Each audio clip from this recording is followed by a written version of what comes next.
On the way back from Lewis's funeral, my mom told me to start packing. She waited until the day before we left to tell Edie. I'm not sure if she wanted to make it easier or harder.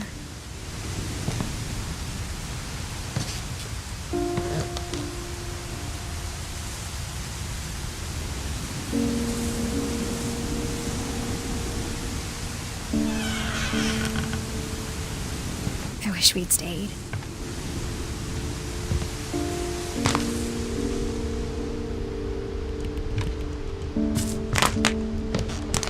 But I understand why we left.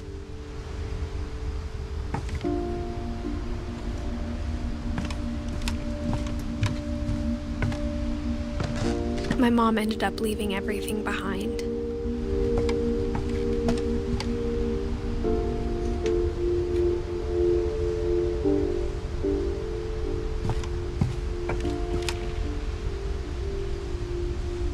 What happened that night had been coming for a long time. Maybe it should have come sooner.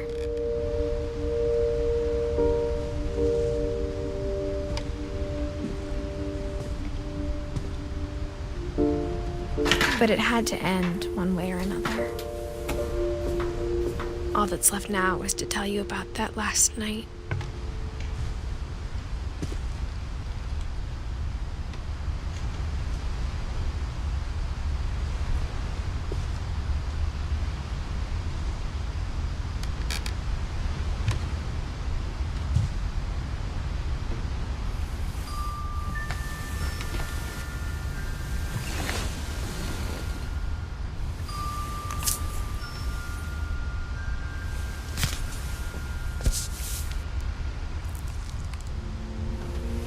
That whole last day, Edie just watched us pack and didn't say a word.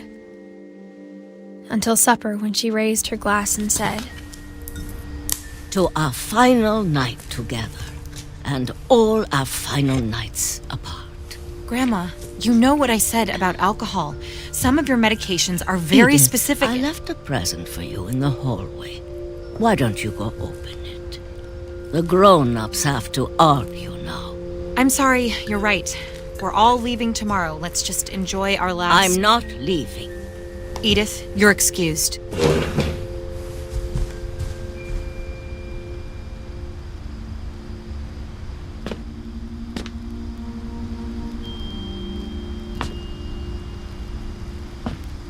the power had been shut off that morning, but Edie always had plenty of candles. When my mom sealed the library, I don't think she knew about the other entrance. Or that Edie had a key to it.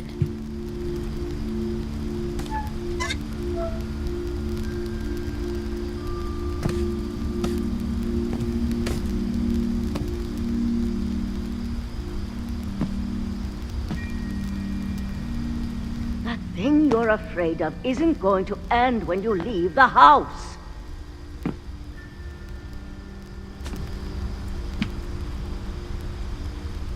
Edith has a right to know these stories. My children are dead because of your stories. I think it's best if Edith and I leave tonight.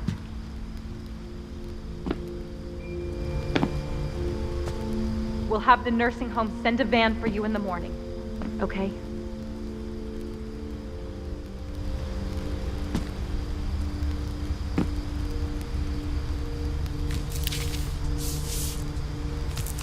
Dear Edith, there's so many stories I wish I could tell you, but there's only time for one. This is about what happened on the night you were born. That night, the tide went way, way out.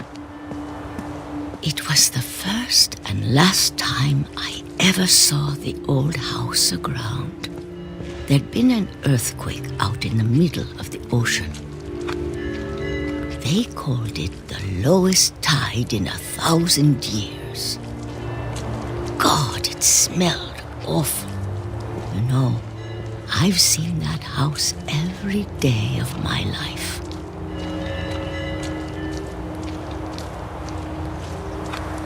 But I never thought I'd go back to it. When the fog rolled in, I lost my way.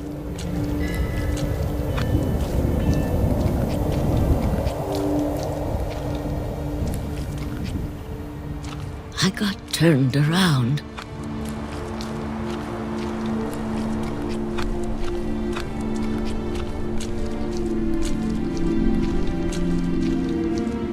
For a while, I wandered.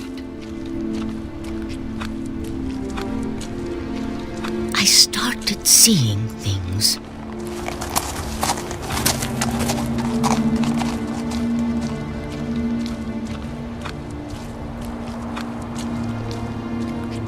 Things I'd forgotten had ever existed.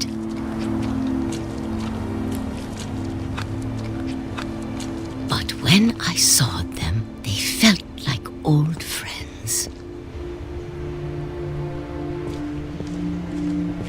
That night, a lot of things came back to me.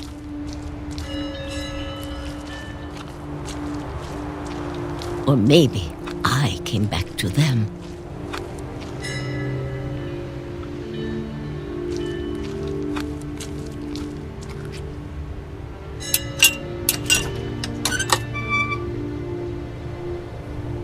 Things I can't explain, but that I need you to try and... Edith, what are you doing in here?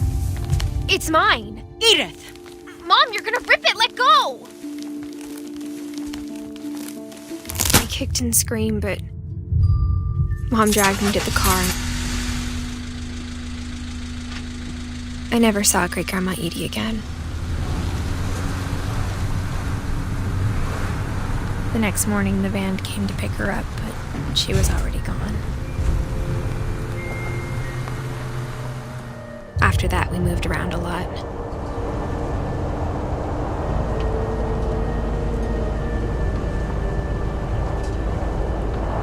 We both tried to make the best of it.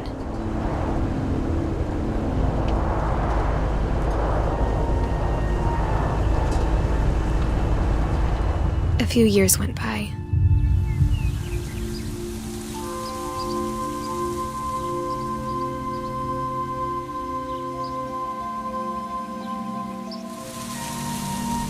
My mom didn't like to talk about it,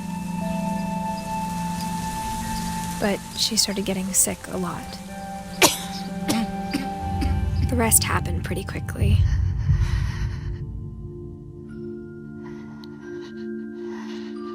She got better for a while,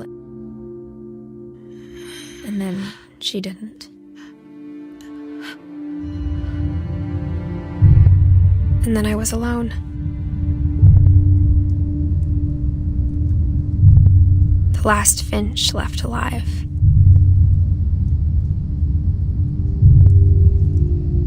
Until I found out about you. I'm still not sure what to tell you about all this. If we lived forever, maybe we'd have time to understand things. But as it is, I think the best we can do is try to open our eyes. And appreciate how strange and brief all of this is. This journal was supposed to be for you. But now I hope you'll never see it. I just want to meet you and tell you all these stories myself. But I guess if you're reading this now, things didn't work out that way.